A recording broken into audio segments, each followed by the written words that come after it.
Bom dia, boa tarde, boa noite. Está começando agora o EngieCast. Eu sou Rodolfo Pinhaton. E eu sou Felipe Trindade.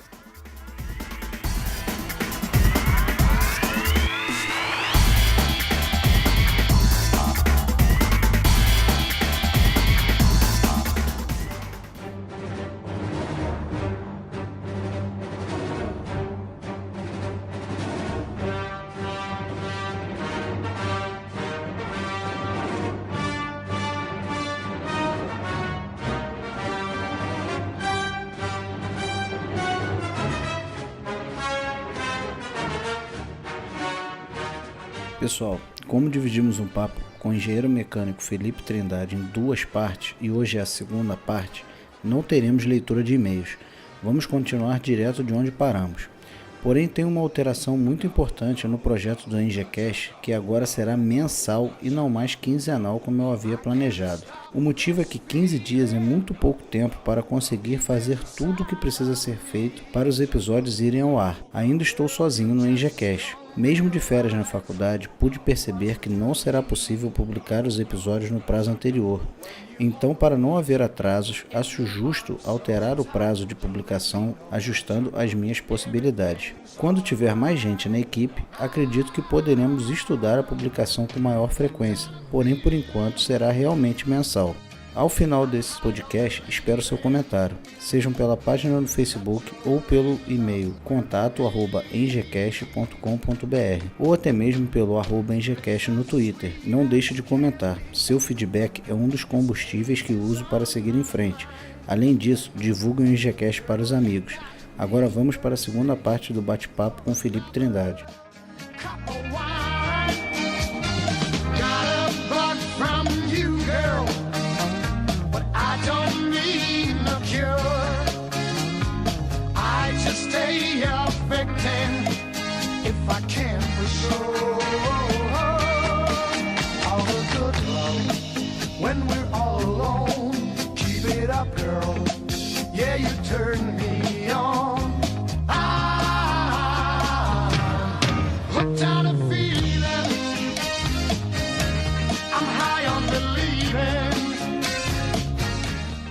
Felipe, você já participou de vários projetos de engenharia.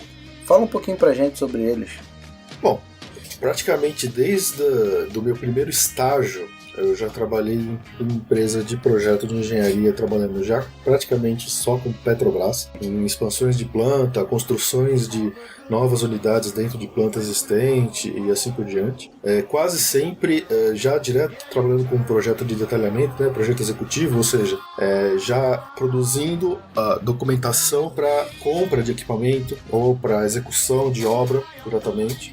Algumas vezes já trabalhei com projetos básicos e projetos conceituais, que isso é bem antes de começar qualquer tipo de compra de equipamento, e que eu acho que é a parte mais interessante, que é quando você consegue exercer mais a sua criatividade e tentar implementar soluções novas de tecnologias recentes e mais interessantes, mais baratas, menos poluentes e por aí vai.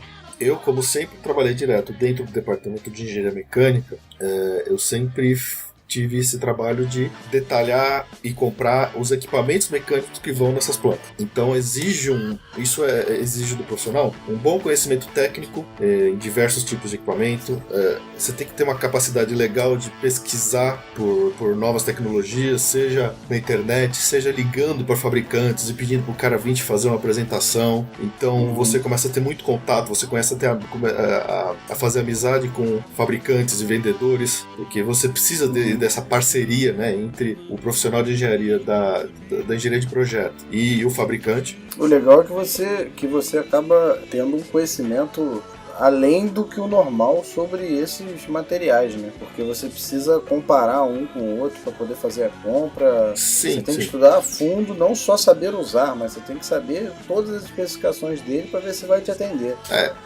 A gente não precisa saber fabricar o equipamento. Se você souber, se você tiver um conhecimento um pouquinho melhor nessa parte de fabricação, é sempre bom.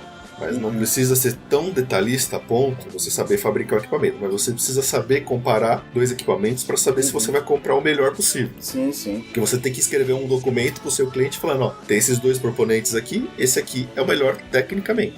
Dentro do que você precisa, isso vai te atendendo da melhor forma possível, entendeu? Isso daí você que faz essa avaliação, né? Exatamente. Eu nunca fiz parte do departamento comercial. Eu não lido, eu não vejo sequer o preço. Normalmente o departamento de suprimentos chega para mim com a proposta com o preço apagado. Porque é para não influenciar a decisão técnica. Aí depois a negociação comercial fica por conta de outras pessoas com base da minha avaliação técnica. Só faz análise técnica se vai atender a necessidade. Só isso. Exatamente. E para fazer essa análise, para escolher o equipamento, para você, depois que o equipamento está fabricado e comprado, para saber se ele está certo ou não, o engenheiro mecânico ele precisa ter um grande trabalho interdisciplinar com seus colegas, de todas as disciplinas. Civil, processo, elétrica, tubulação, instrumentação e por aí vai. Porque, obviamente, quando você está fazendo um projeto para uma planta, não é simplesmente assim, eu vou comprar um equipamento, tosse e vira. Não, eu vou ter que acertar o meu equipamento conforme o que as outras disciplinas também precisam. Então eu preciso passar para civil, dimensão da base e o peso do equipamento. Eu preciso que o pessoal de processo me fale quais são as condições de vazão e de altura manométrica que uma bomba precisa, por exemplo. Eu preciso que o cara de tubulação me fale qual que é o diâmetro da linha que está chegando ali para saber se o bocal do meu equipamento está certo. Então, o engenheiro mecânico ele tem que flutuar para buscar informação, precisa ter uma boa comunicação com seus colegas para conseguir realmente acertar que para aquele equipamento seja comprado da forma melhor possível.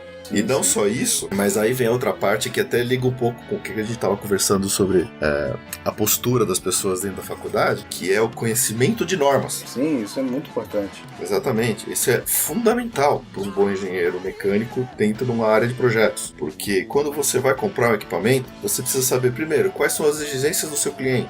Ele tem norma própria ou ele vai seguir uma norma internacional, então você tem que conhecer normas internacionais. A ASME, ANSI, API, ABNT, ISO e por aí vai, entre outras diversas.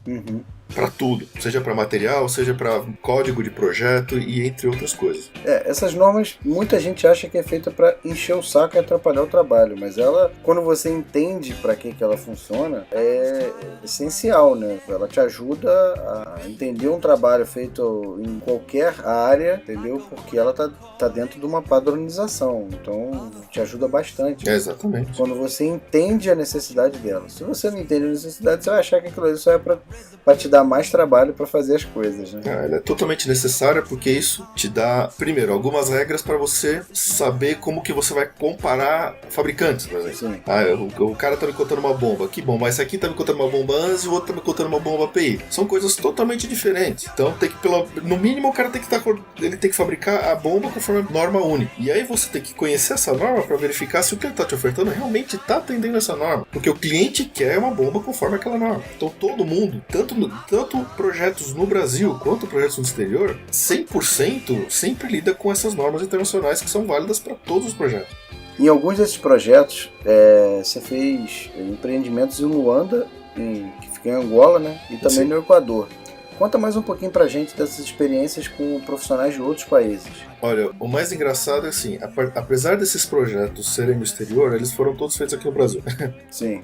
E a gente acaba lidando muito pouco com o cliente direto. No caso desse projeto que eu fiz pro Equador, foi interessante que a empresa até pagou metade de um curso de espanhol pra gente, porque toda a documentação tinha que ser redigida em espanhol. Interessante. Pois é, então, além de trabalhar, eu aprendi um pouquinho de espanhol também. Com relação a contatos com profissionais de outros países, foi muito interessante um projeto que eu trabalhei em São José dos Campos, que foi o primeiro trabalho que eu realmente tive que sair de casa para ficar hospedado fora de São Paulo para trabalhar. Sim. Tá certo que é pertinho, é 1 hora de carro, tranquilo, mas foi quando eu tinha acabado de me formar, então foi um crescimento não só profissional, mas pessoal muito interessante para mim. Eu recomendo para todo profissional que tenha uma experiência dessa, enquanto você ainda não é casado, porque depois aí fica complicado fazer essas coisas. Mas era um projeto que era um consórcio de empresas, na qual a empresa onde eu trabalhava fornecia o serviço de engenharia, e a empresa Mazugitar era uma empresa japonesa, mas com atuação global. Então, as pessoas com quem a gente convivia no dia a dia no escritório eram do Japão, da China, da Índia, da Coreia, da Indonésia, das Filipinas. Interessante. Exatamente. Então, assim, não só a questão da linguagem, porque apesar de ser um projeto feito no Brasil, numa planta construída no Brasil, toda a documentação tinha que ser obrigatoriamente em inglês, para todo mundo do projeto entender. Então foi ter que lidar, por exemplo, com a questão de amanhã você tem que chegar aqui às 4 horas da manhã porque a gente vai fazer uma conference call com o Japão. Então tem que pegar o fuso horário deles lá enquanto eles ainda estão lá. Então foi muito interessante essa experiência realmente de conhecer outras pessoas, porque alguns você acaba ficando amigo, e aí você, fora do ambiente de trabalho, quando tá todo mundo lá longe de casa, você acaba encontrando o pessoal pra ir num churrasco, alguma coisa, aí você começa a conhecer interagir mais, né? Começa a conhecer as esquisitices dos coreanos, por exemplo, no churrasco, quando tá bêbado. Então era muito engraçado, né? Isso realmente foi muito divertido. Maravilha. Conhecer toda a experiência que você tem é uma forma de adquirir cultura, né? Você ter experiência com profissionais de outros países. Com certeza. Você adquire um pouco da cultura deles, mesmo que a gente não entenda algumas coisas, algumas atitudes deles, é muito importante a gente adquirir essa cultura. Exatamente. Agora, Felipe, você falou aí com relação ao contato de outros países, é essencial você, um profissional de engenharia, não só mecânica, ser fluente em inglês, né? É fundamental, eu diria. Como a gente falou na questão, por exemplo, das normas, hoje em dia não só projetos no Brasil, mas fora, em qualquer lugar, seguem normas internacionais. Todas essas normas estão em inglês. Se você não souber ler e interpretar, você vai se dar mal. Quando você tem que fazer uma cotação de um equipamento, você não só vai querer cotar aqui no Brasil, você vai querer cotar nos Estados Unidos, na Europa, na China, então você é obrigado a produzir uma documentação em inglês. Sim. E aí por diante. Então, o inglês hoje em dia é obrigatório, não é uma língua opcional. Eu considero como obrigatório. E como eu falei, na questão do Equador, que foi um projeto de pouco diferente, eu fui obrigado a produzir documentação em espanhol, eu tive que aprender espanhol. E a empresa, até que eles foram legais de pagar metade do curso para nós. E assim, a gente falou de outras línguas e tal, mas às vezes o pessoal esquece de cuidar do português mesmo no dia a dia do trabalho. Com certeza. Às vezes, infelizmente, a gente infelizmente lida com o e-mail, é uma ferramenta excelente para o trabalho, mas ela é mal utilizada na grande maioria das vezes. Então, a gente pega às vezes um e-mail de um profissional que tem 40 anos de engenharia, escrito de uma forma que não tem sintaxe, não tem pontuação, você não entende o que diabos o cara tá te perguntando. Isso é português, né? Não é engenharia. A boa comunicação no português pro dia a dia do trabalho é essencial. E às vezes a gente fica querendo, preciso fazer um curso de inglês, preciso fazer um curso de espanhol, de alemão, não sei o quê, mas esquece do português. E tem tanta coisa que você pode fazer para melhorar a questão da escrita do português hoje em dia. Sei lá, abre um blog, vai falar sobre cinema, sobre qualquer coisa, mas vai aprender a escrever. Isso é muito importante. E ler também bastante, né? Exato. Não é só escrever, você lendo qualquer coisa. Gibi, se você quiser, gosta de ler gibi, vai ler gibi, entendeu? Mas esse gibi vai trazer palavras novas que você vai procurar o significado delas e vai te abrir a mente para outras palavras, você vai enriquecendo seu vocabulário e a forma de escrever. Exatamente. Isso aí eu percebo também que tem muita dificuldade, muito profissional experiente no mercado, não só da engenharia, mas os profissionais de várias áreas experientes no mercado, que tem uma grande dificuldade de escrever da forma correta e na norma culta, porque hoje em dia as pessoas estão utilizando cada vez mais de abreviações, não escrita na norma culta. Isso daí, para um estrangeiro, por exemplo, que vá tentar traduzir esse e-mail, entender esse e-mail, muitas vezes ele não vai entender. Você não vai conseguir se comunicar da melhor forma com um outro profissional. E pega mal pra caramba profissionalmente, né? Sim, também. Você recebe aquele e-mail escrito como se o cara estivesse escrevendo no WhatsApp, né? Não é assim que funcionam as coisas. Até no WhatsApp eu tento escrever direito. E quando a gente fala ainda mais de escrita técnica, também tem o lado oposto, que também é complicado, que é aquele cara que ele acha que ele é um poeta ou um escritor. Que ele escreve aquele texto gigantesco de 400 linhas que ele poderia ter resumido em 2 frases. Então tem os dois lados, não pode nem ter de menos nem ter de mais. Você tem que ser objetivo, né? Objetivo, conciso, direto.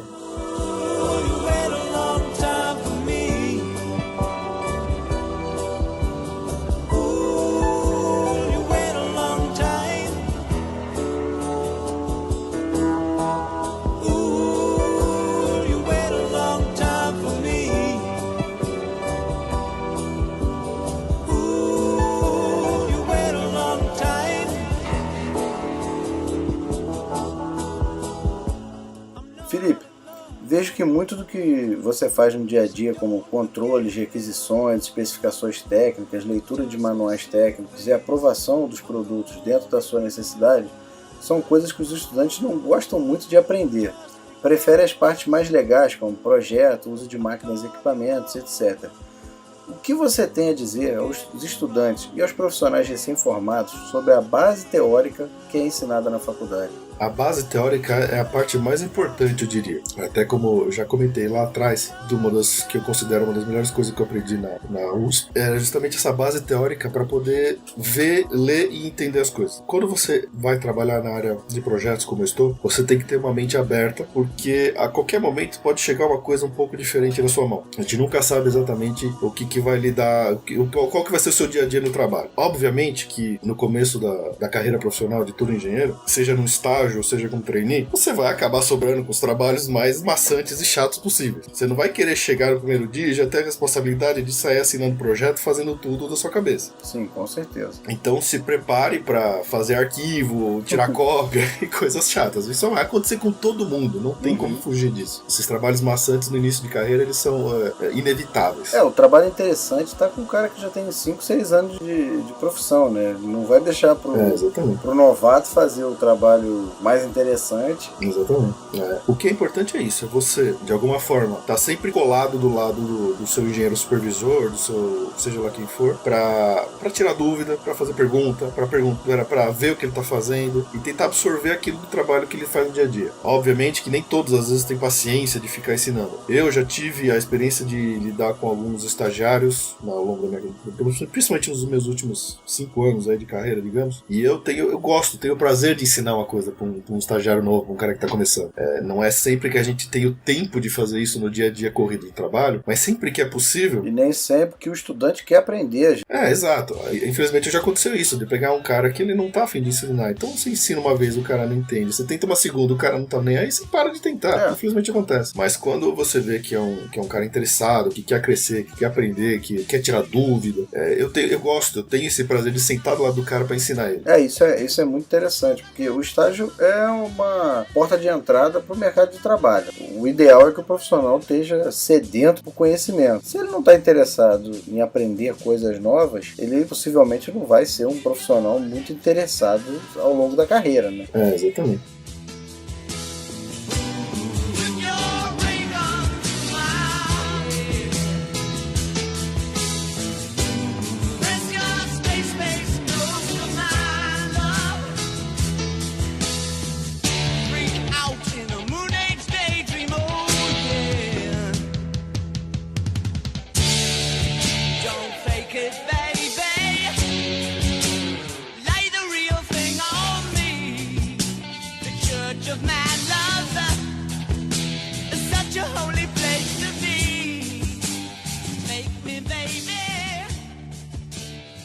Vejo também que existem muitos estudantes, Felipe, que acham que vão se formar e que sempre farão uma coisa só ou vai fazer sempre o que gosta. Bem, se alguém se formou e conseguiu fazer isso, parabéns, tirou a sorte grande. Mas a realidade é bem diferente, não é mesmo? É verdade.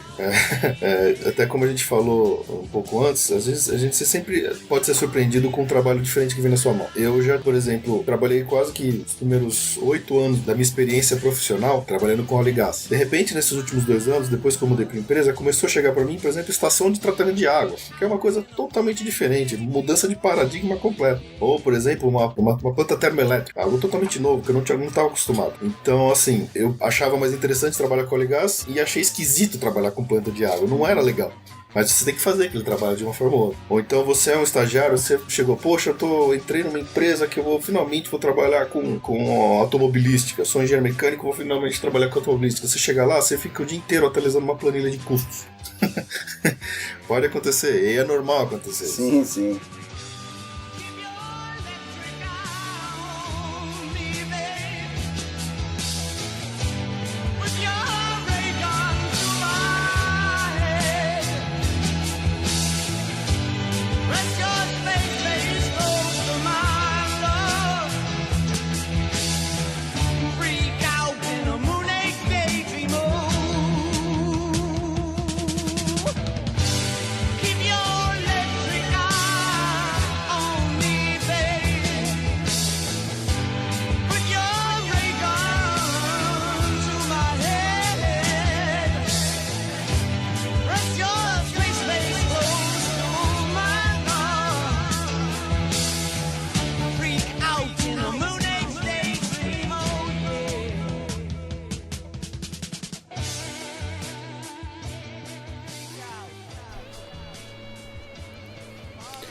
Felipe, você disse que participou de alguns projetos relacionados com o uso da água. Você fez algum projeto de reuso da água? Pergunto isso pois o assunto do momento é a crise hídrica em São Paulo. E você sendo daí, não sei se você trabalhou em algum projeto com esse objetivo. Então, um dos últimos projetos que a gente realmente trabalhou com essa questão de água de reuso foi no Rio de Janeiro, na verdade, essa planta. Acho que no Rio Guandu. Então, quando essa experiência realmente me fez pensar, quando surgiu toda essa crise de água aqui de São Paulo, eu falei, poxa, mas por que não estão investindo nisso aqui, né? Pega toda essa água que está sendo utilizada, trata para reuso e devolve para a rede, para não ter que ficar puxando água de manancial, de reservatório, seja lá onde for. Eu vi que em alguns locais em São Paulo, como shoppings e algumas empresas, implantaram projetos de reuso da água. E não são projetos de grande investimento não. Normalmente se pagam em menos de um ano só com a redução da conta.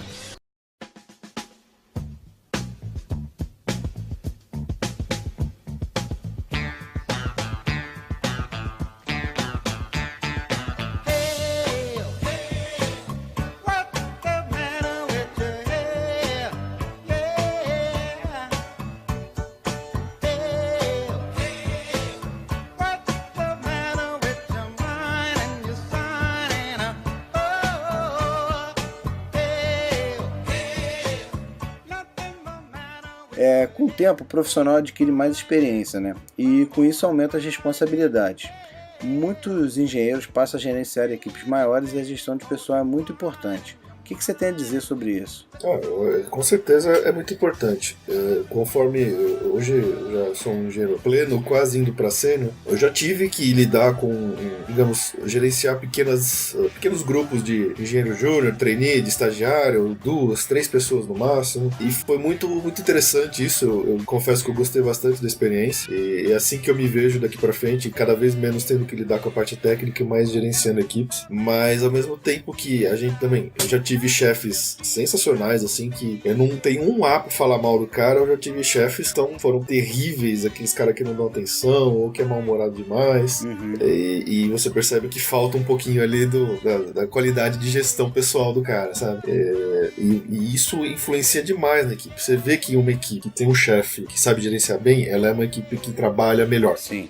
E é muito importante. Isso realmente é muito importante. O que eu percebo muito é que você tem que ser parte dessa equipe, entendeu? Não adianta você querer se posicionar como eu sou o chefe, vocês vão fazer o que eu quero, entendeu? Você tem que fazer junto, entendeu?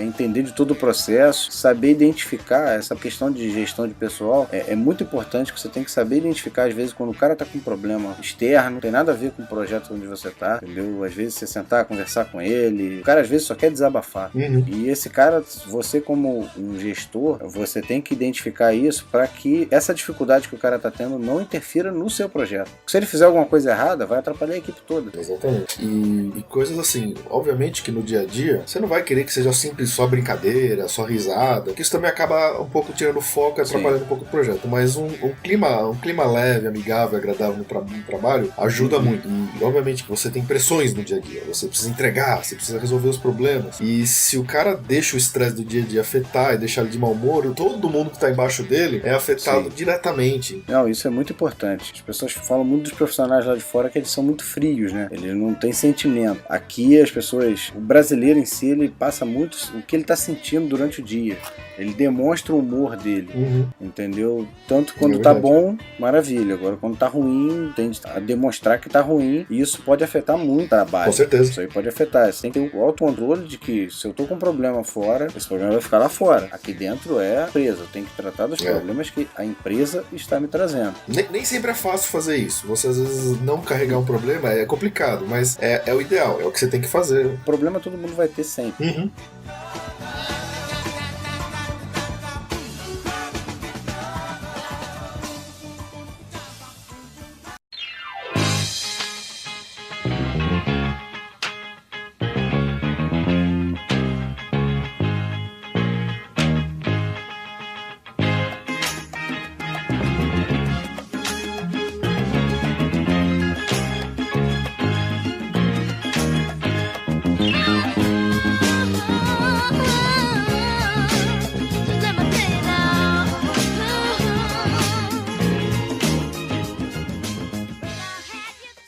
Felipe, Vou tocar num assunto que ainda será polêmica por aqui e acho que pode gerar até um podcast sobre ele mais pra frente. E sei que vai dividir muitas opiniões.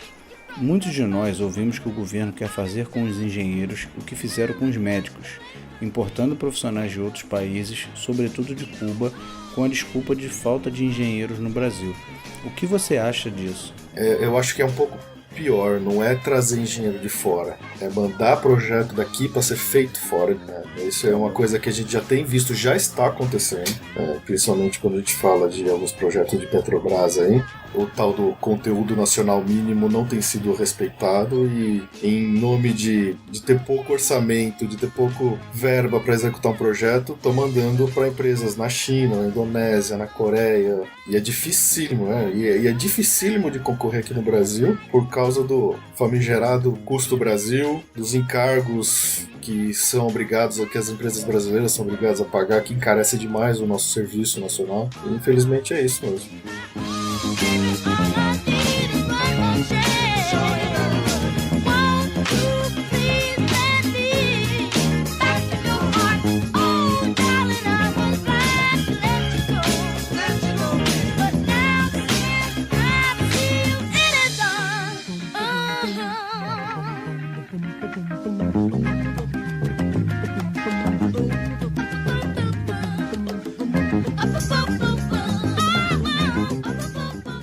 Bem, gente, hoje eu conversei com o Felipe Trindade, que é engenheiro mecânico, tá? Com mais de 10 anos de experiência, contou bastante pra gente sobre a experiência dele em várias áreas, em várias empresas que ele passou, entendeu? Felipe, o que você tem a dizer pra gente aí? Eu sei que você também é podcaster, pode fazer o jabá aí do seu podcast, que é muito legal, por sinal. Pô, Rodolfo, primeiro, brigadão pelo convite, e eu queria primeiro elogiar pela iniciativa desse podcast aqui sobre engenharia. Eu acho que é o primeiro aqui no Brasil, ainda não ouvi nenhum outro sobre esse assunto.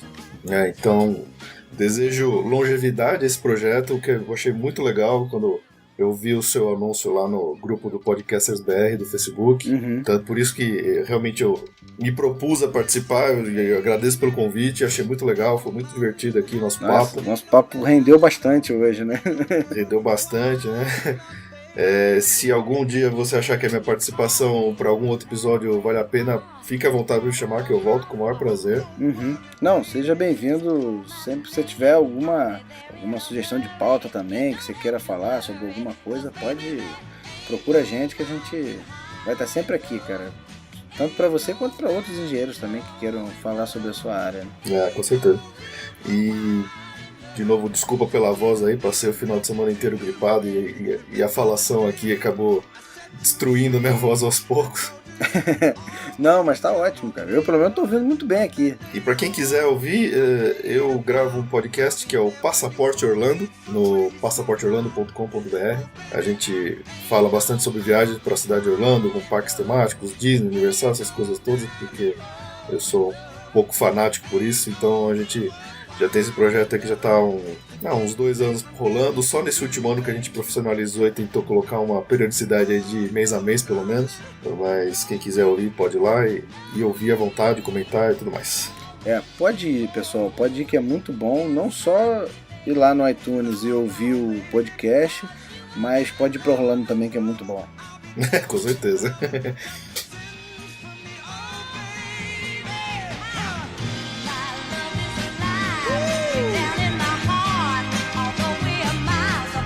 If you ever need a helping